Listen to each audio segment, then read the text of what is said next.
Okay, I see live. Jordan, do you see live? Yes, I do. Okay, good. Great. Welcome everyone to episode 3 of Self Pub Sunday. Today we are joined by Jorden Darrett, author of 12 Blades in Contempt. I am so excited for this chat. I read Jordan's book last year, I think it was like November-ish, and I absolutely loved it, and I can't wait to see. Damn, has that much time already passed? It's already like towards the end of January. That's crazy. Yeah, I was like trying to find my review. I'm like, where is it? It's somewhere back there. It was October, November, I think. Damn, I'm thinking about it now. It feels like I published the book like 8 months ago. It's only been since like August or so. Well, I could have also been late to the game because I often read books Right, yeah. after they've been published and try to, play catch up. Um, but I really, really loved your book, and I can't wait to see what more you have in store for us. Um, let's start off just talking about your writing career in general, so we have some spoiler-free chats for people that haven't read it yet. Okay, I guess career. It's not really, one book so far. Hopefully it'll be a, Right. career, praying for good things. But You got to start somewhere. yeah, exactly. I mean, Jordan Darrett, as you can see by my author name. I've only got one book so far. I started writing. I've actually been writing since what I think fifth or sixth grade, sometime way back in elementary school. So when I got into this whole ordeal, and ever since then, I don't even know what it was. Just I've always loved reading. My parents used to read to me when I was a kid, and at some point in my life, it's like something just clicked in my brain. I just figured out, hey, I love writing. We were doing a short story contest in like the fourth grade or something, and it just clicked with me, sparked something in my imagination. So ever since then, I've been into writing. And back during college, I think it was, yeah, it was the end of my first semester and freshman year in college is when I ended up getting back into it. So Awesome. eventually worked on that for a few years, finally published my first book, and it's just been history ever since. Do you have any writing inspirations or writing heroes that you take from when you write? Heroes. Yeah, I've got, well, okay, so as you can see on my website, it's actually a funny story. So the 12 Blades of Contempt is actually inspired by four different things. Evan Winter's The Rage of Dragons, for sure. That's one of my favorites, like even today. I think I read it like a couple of years ago, and it's just something about that one just blew me away. The Poppy War, R of Kwong, that was a great read too. And then two things I don't usually mention. The third series I usually compare it to is Cradle by Will White, which I Mhm. actually didn't read until after I had already published, or Okay. actually after I had already written 12 Blades of Contempt. But I've just got, it's kind of one of those things for marketing purposes, like how everything says inspired by the next Game of Thrones or the Indian Lord of the Rings or something Yeah. like that. It's like, is it really? But you kind of have to do that kind of You're like, thinking. crap, now I better go and read those books to make sure it really is. Well, it's definitely heavily inspired by the Poppy War and the Rage of Dragons. The other two would be Naruto, the anime. I've always been a big anime fan Mhm. and manga fan. So Naruto's always been a big inspiration on me. And then also there's more obscure manga called Kingdom, which is a kind of like a Chinese history type thing, which it's the what is it called? The era of the Warring States period. Mhm. So that's what those are the things that inspired me the most. I'm also a big fan. Growing up, Rick Riordan was a big deal for Mhm. me. That was one of my favorite series. Partially, I'm a little bit of a contrarian, so I read Harry Potter and Percy Jackson at the same time, Mhm. and they were kind of equal, I would say. And then I just hated how everybody had Harry Potter like way up here, and Percy Jackson's a little bit lower. So I was like, man, Percy Jackson's definitely far superior series. So that Rick Riordan was a big inspiration for me for sure. I Uh, didn't come to Harry Potter until I was in college because when the books were first coming out and I was in school, all of the mean popular girls were reading them, and I didn't want anything to do with them. Like anything that they liked, I tried to stay as far away as I could. And right. then people in college kept talking about it. I'm like, maybe I should check these out. And And then then I you became obsessed. fell in love. Yeah. Classic Harry Potter from hater to lover story. Yeah. Um, so like I said, I love Lesson 12 never learned Blades from in this. Contempt.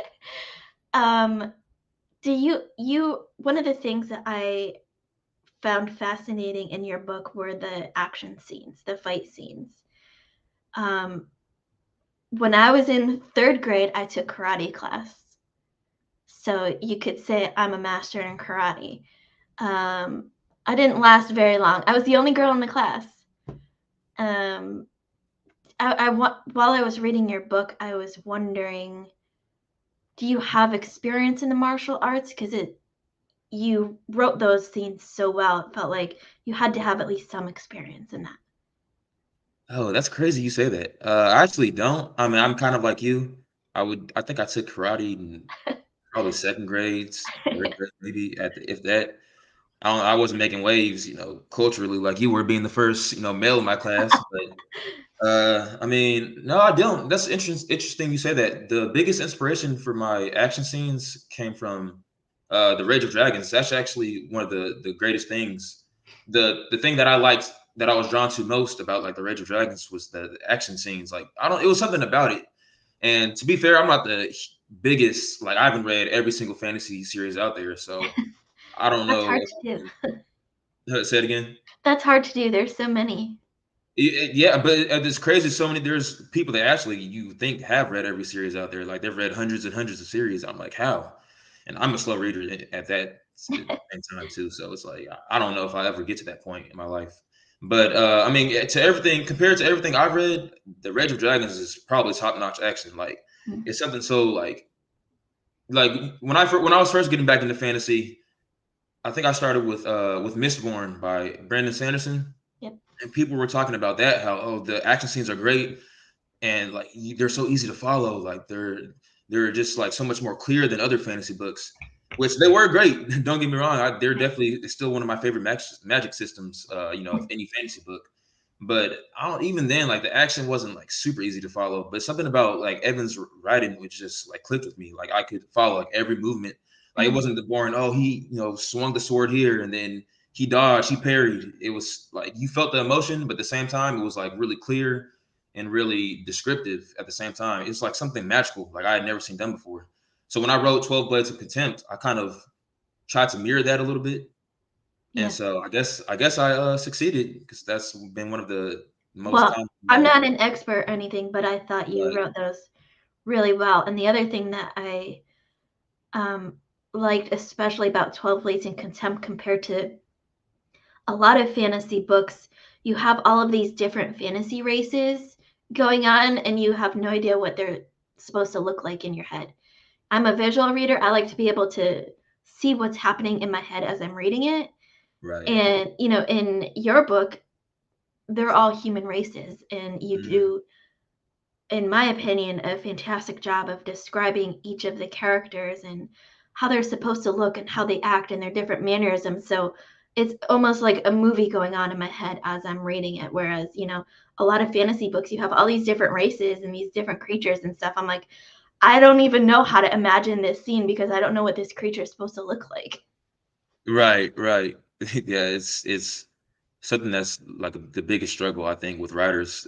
Not so much races or people for me, but I think at least for me and a lot of other writers, like describing the scene, cities, streets, certain the locations. Location is like the hardest part, easily for sure. So, yeah, that's one of the struggles of being a writer is figuring out what to describe, what not to describe. Yeah. It all comes back from feedback. Feedback is the most important thing because you can read as many books as you want. You can study the craft, but if you're not getting that feedback, then you're not gonna. It's just like blind spots. You're not gonna be able to see.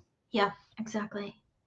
So for folks out there that are watching this back that haven't read 12 Blades in Contempt, give us kind of a spoiler free elevator summary, your elevator pitch of what this book's about. Elevator pitch. Okay, let me think. Uh, the worst part, the part I dread the Be a long most elevator anytime. ride. I mean, like I said, I would describe it as cradle. meets the pop. Well, that's not even right.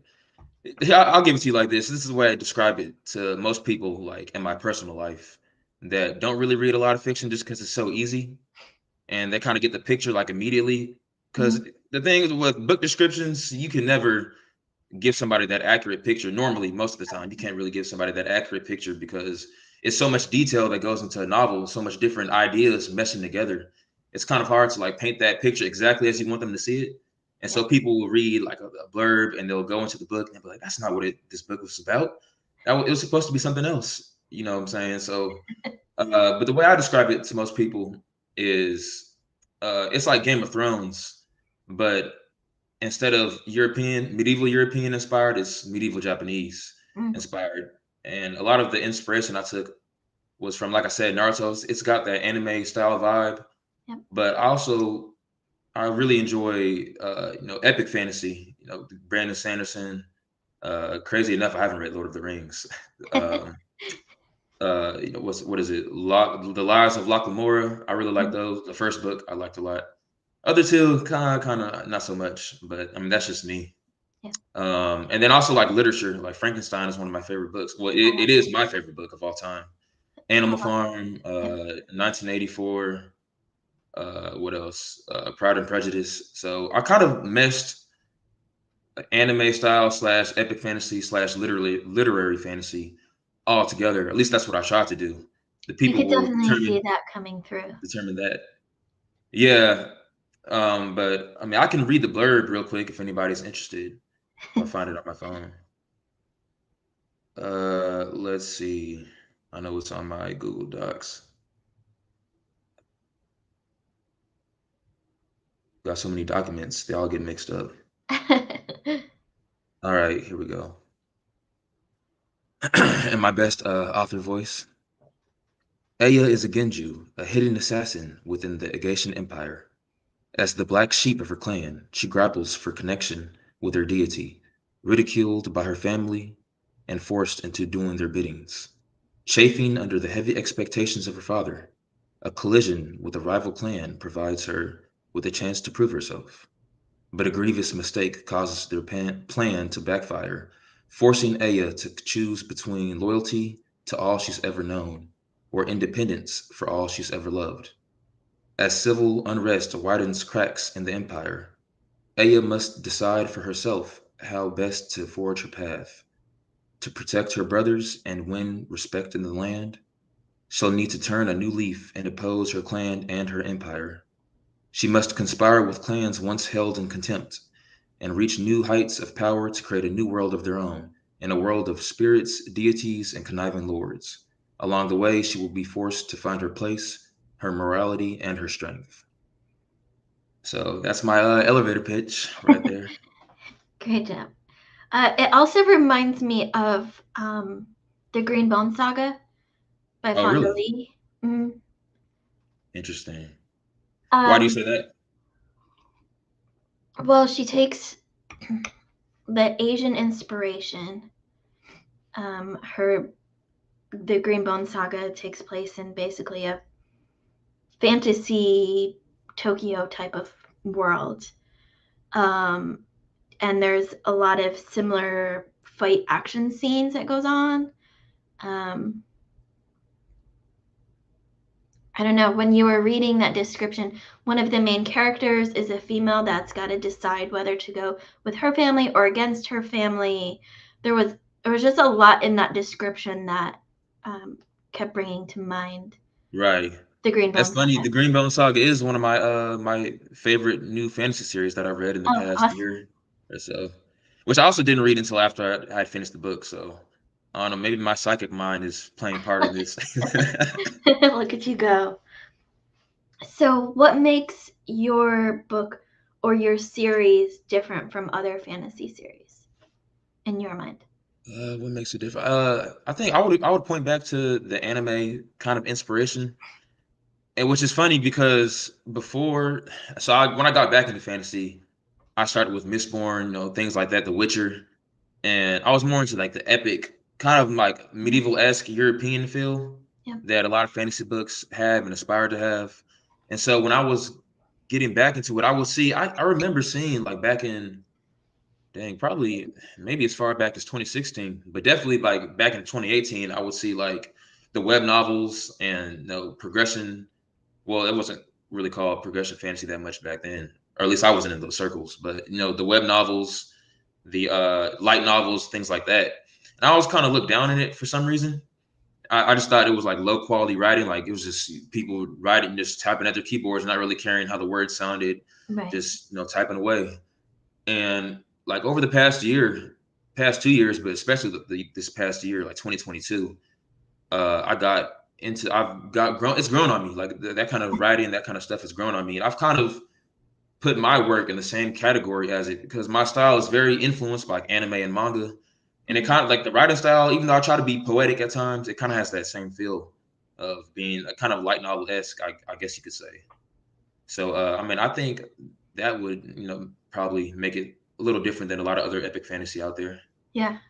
It On top felt of a the fact that lot. it's progression fantasy. So, It felt a lot like almost like episodal too, where like each chapter kind of had its own story, took its own way around, and you right, know, you had the story of the book, but it felt like each chapter, especially some chapters in particular, had right, their own little story wrapped around in them. And hmm you right. don't see that a lot in especially epic fantasy. They use the whole book to tell the story, and you have to keep reading each chapter to see how the story makes sense. Whereas in your book, at least for me, I was able to see the story in each chapter instead of having to, I read the Right. whole book and I enjoyed the whole book, but I could read one chapter and I could say, oh, this is what the story is about. Yeah, and I think that is part of like my subconscious mind trying to make the book more interesting. That's something I struggle with sometimes because I see exactly what you're saying with the other books. Like I'll be reading it and I kind of go for the like myself. I go for the cliffhanger endings a lot of the time Okay. because other books like it's hard. You put it into words better than I could, but it's kind of like that thing where it's kind of you have to keep reading and you have to read like some books in particular. You have to read like large chunks to really get like that satisfaction Right. for reading the book.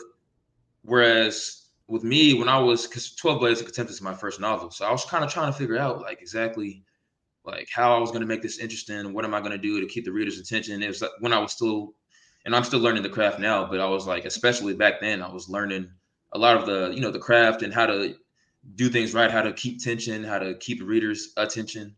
And so that's one of the things I kind of leaned on was making it more. I didn't really do this consciously, but I kind of like having those more contained chapters and having it more to where it's like leading you on, like Right. you're leading you get the feeling of the whole story, but you're being led on at the same time. Yeah. And I guess Exactly. that comes from like my childhood growing up, and like I've always been like a big horror movie fan, and so growing up, I was always into like Goosebumps and Are You Afraid of the Dark and things like that. And a lot of those and Saturday morning cartoons and a lot of those Yep. type of stories have those episodic natures. Like each episode is like a more contained thing versus nowadays where it's more I don't know like what's the word like meshed together. But before it was like Right. the monster of the week type stuff, and I Yes. just love monster Exactly. of the week type stories. So they kind of like bled into my writing a little bit. Yeah. So Andrew wants to know how many books do you have planned for this series? Oh, what's up, Andrew? I was just watching his live stream earlier with I think the Fantasy Network or Mm, Jimmy. with Jimmy, yeah. Yeah. How many books do I have planned? So the Epic of Agasha will be 5 books so far. I always flip.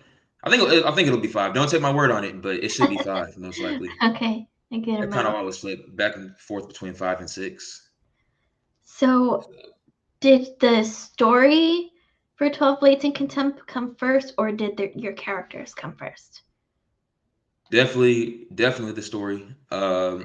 That's one of the things, we'll get into this later, I'm sure. But how I was telling you between when we were texting back and forth about the second edition, which is Yep. much needed. As I'm going through the book again, I'm like, dang, some of this stuff is so outdated. Like it's unreal. But I mean, that's kind of the consequences of not being like a more amateur author. I mean, I guess I would still consider myself a an amateur. I've got a lot of learning to do, a lot of growing. Uh, and so one of the things when you're first starting off writing is books. They're so because they're so long. Like it's a 300-page book. Even is just so many. You got characters. You've got different plots. You've got subplots.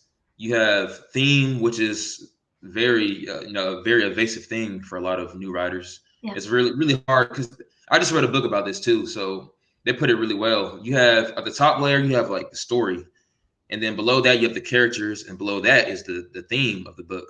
So which with each layer, the top layer of the story is like the easiest thing to see. So a lot of people, amateurs, they start off writing and they're mainly focused on the plot, which is definitely what I was focused on. And so you kind of miss that for the characters, or you miss the characters for the plot, and you really miss the theme for the plot because they're all interconnected, but they're at different levels, so it's kind of hidden from you. And so when I first started writing 12 Blades of Contempt, it was mostly at that point in my writing career, I was really trying to focus on the story and, writing the good plot. How do I keep readers' attention? How do I keep, people focused on the story? How do I keep them interested? Keep the tension, keep conflicts, have those quiet scenes, the pause, the sequels and scenes. I call them scenes and sequels, where you have like the scene, which is like the action, and then you have the reaction, which is the character's reaction to what's just happened, how they thinking about this, how are they going to react to it, what's their plans going to be, how's it all interconnected. So it's a lot to take in. So I was way more focused on the plot, starting off. And then for the second book, that's when I really got into the character work. And I was like, okay, I got all this reader feedback. People are telling me, all the things I missed, the things I didn't think about. And so I started working on that. And then as I'm going back through 12 Blades of Contempt, I'm really focusing more on theme. So I think the theme was always there, but it was just underdeveloped. Like I didn't really develop the theme the way it should have been, done. So, but definitely plot to answer your question in a long-winded manner. No problem. So, for those of you that are watching that haven't read 12 Blades of Contempt yet, I'm going to take a pause now and say, go read the book and then come back and watch the rest of this stream, because we're going to go into some spoilers talk now. So if you don't want to be spoiled about what happens to Hugh in 12 Blades of Contempt, thank you for watching. I'm sorry. Let me interrupt you with that. Did I not tell you? I think I forgot to inform you. So I actually ended up publishing the book from Amazon right now. I think the paperback's still on Amazon. So there's like 2 copies for some reason that you're still able to order. But either way, I would recommend people wait, and we can like if you can drop like my website link in the chat or something like that. Because like I said, I'm working on the second edition right now, and so I would really recommend like people wait for that to come out. It's a lot of things that are changing that I'm updating, and the more I look, I'm like, why did I publish this like this?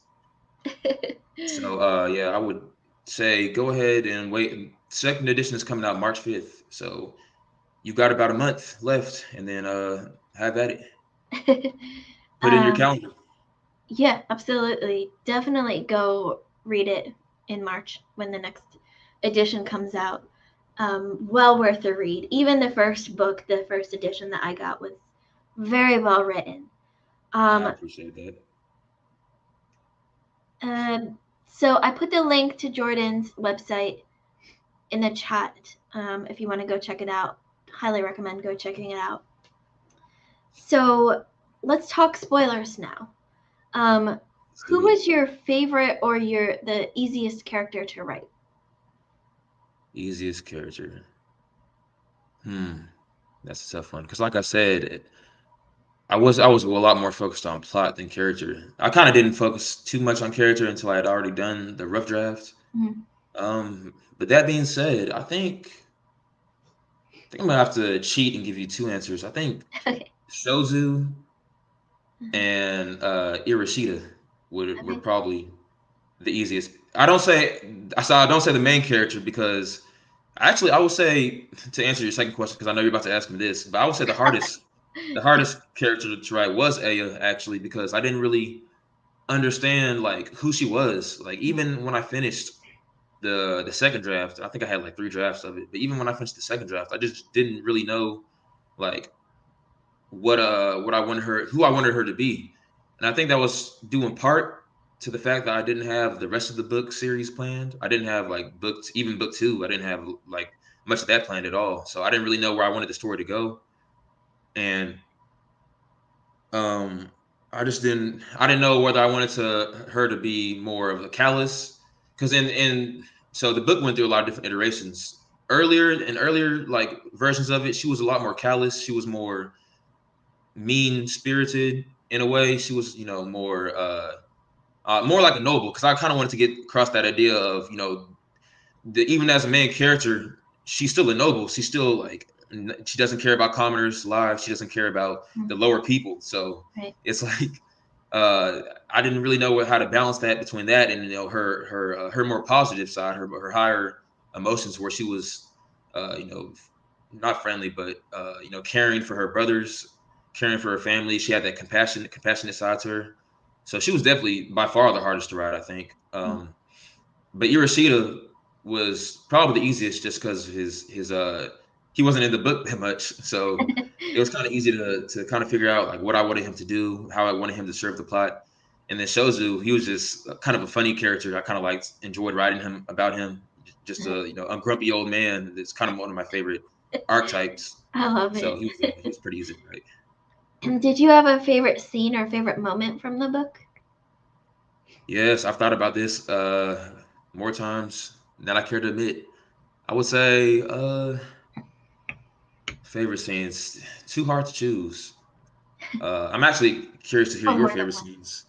I think my, and especially as I go back through it, I think uh, the second chapter where they're going to the heavy estate, and they're going to do their assassination attempt. That for sure, that just got my blood pumping. Like for whatever reason, like because I remember way back when I first started the book, and I wanted to quit so many times because I spent so long on that first chapter. It's kind of crazy how long I spent on that chapter. Just that one, especially like just the first paragraph. I Yeah. probably spent like a good week, maybe more, probably like 2 weeks on the entire first chapter. And so I was just done with it. So once I finally got to the second chapter, and where they're actually going to the heavy estate, and they're actually like finishing this assassination, carrying it out, I was like, yes. And then that one, what else? Also like the honor killing, the honor duel, the first honor duel scene. Um, Also Sin's honor duel, where he's on the battlefield, and the characters, he waves like the, I'm trying to remember, I think it was a red flag or white flag or something. He waves the flag, and they're like, "What is that?" And he's like, "Oh, since he's starting an honor duel." I'm like, "Oh," Right. because it's kind of like you're bringing that same idea back around. It's kind of like a cyclical nature that I like to play with in my stories. Um, and then also, I think you're going to bring this up, the very end scene where the Empress comes in and surprises everybody as a shock. That's Yeah. something that I really enjoyed writing. Also, the spirit scene too, where they run into the spirit in the forest. Oh yeah. That was kind of like I didn't even know that was going to be in the book. It just kind of came to my mind. I was like, oh, this would be really cool. And the more I wrote it, I was like, man, this is just like, I'm so glad I included this in the book, because there's so much I can do with it in the sequels. And it Right. kind of plays into the episodic nature you were talking about earlier. Yep. And so that's for sure one of my favorites. I wrote down, so I'm the type of reader that I write down quotes as I'm reading the books.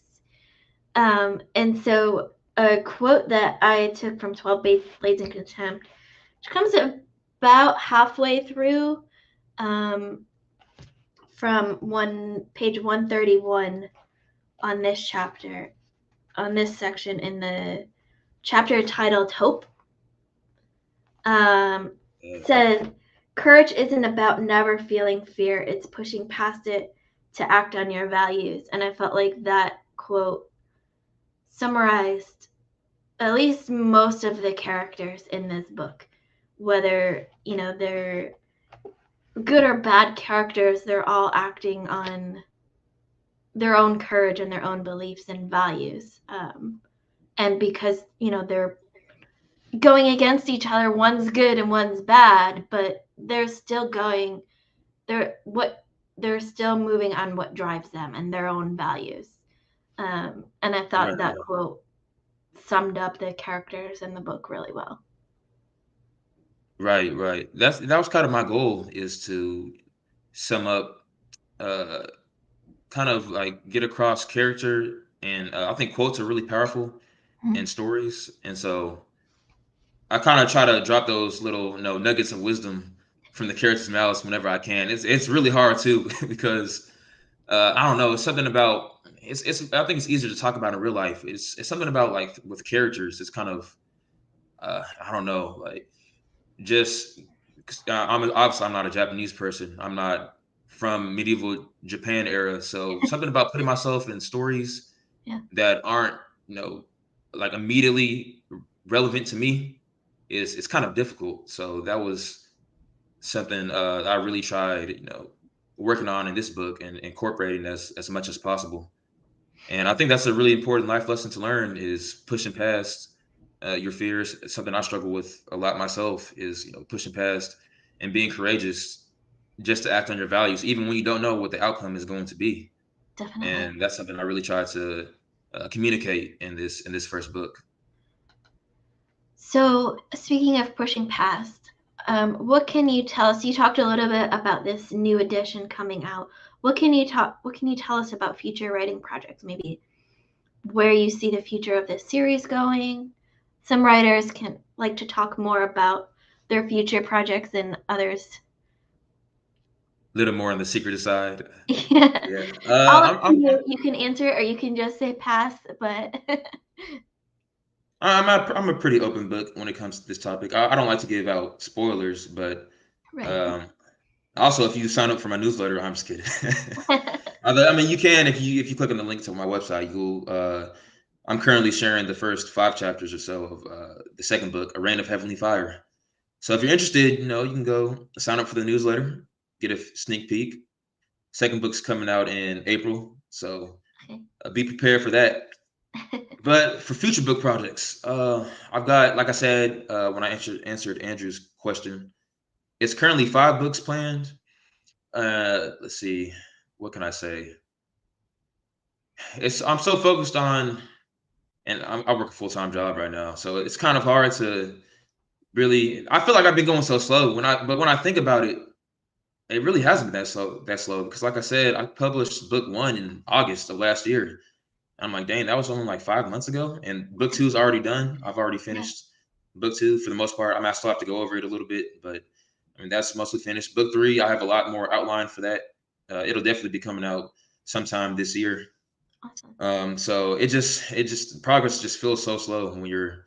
I guess I have a tendency to rush things. So when you're working full time job and you're writing on the side, and you have to balance socializing and Yeah. reading and all that good stuff, it's like, dang. But yeah, book 2 will be coming out in April. One thing I really tried focusing a lot more on in the sequel is character, and that's something I hope I've accomplished for the people to judge once they read it. But that was one thing that was really big when I was going into it. Is like, okay, I know once I finished book 1, I know I got story down. Like, I know how to tell a good story at this point, and I've kind of proven that to myself, at least to myself. I kind of understand, like, the workings of what makes a story interesting, what makes it appealing and enticing. So when I went to book 3, that was book 2. That was really a big thing I was focused on, is how am I going to get these characters right? How am I going to really have people resonate with them more? And so I think that's one thing you'll see in the sequels, book 3 especially. That's probably the one I'm most excited about, is book 3. That's after all the plans. I've gotten most of them planned out by now. Book 4, even some of book 5, is I've got a lot of details, but I think book 3 is when the story is really gonna hit its mark, hit its stride. Okay. Um, is there anything else that you want to talk about? I know you said you had a lot that you wanted to get off. Is there anything else that you wanted to talk about today? Yeah, I did have a question for you. When did you start your YouTube channel? I started my I forgot to go back and channel, look at your earliest video. I think 2.5 years ago, back Oh when yeah. the pandemic first started. was like I think it was like a couple months after the pandemic really hit. Oh, damn. Okay. So it's been going on for a while then. Yeah, it's been going on for a while, a lot longer than it feels. Um, it's gone through a lot of different changes. I started um, Right. under Because a that's different one of the things name. I was looking up is or when I originally had sent you the arc, I believe I sent you an arc. Or did I guess I sent you a paperback copy too. Yeah, I got But the paperback copy. right, I was going through different booktube channels, kind of like those things, that thing you Mhm. do as a new author trying to find somebody to read my book, Yeah, and you just go through all the different YouTube booktube channels and different bloggers and whatnot. So I came across yours and something about the name, the literary apothecary. It just caught me off guard. It's just an interesting name. Like yeah. it pops. My I just name came up with came that. from something that I became really passionate about over the last couple of years is um, called bibliotherapy, basically using books for therapy. And I had a big idea that one day I want to own my own bookstore that has its own little corner where kind of like on Peanuts where Lucy has her doctor's office set up, where people can come and kind of give you um, life ailments that are happening to them that they're going through, and you can recommend books to help them with it. And that would be in my brain, the bookstore name would be the Literary Apothecary. And so that's kind of where the idea came from. It's a fascinating story. Not what I would have expected, but it makes sense. Makes sense. Well, is there anything else, Jordan? I think yeah, that's pretty much all I have to say. I don't want to give away too much with the concerning the sequels. Yeah, I don't want to push you.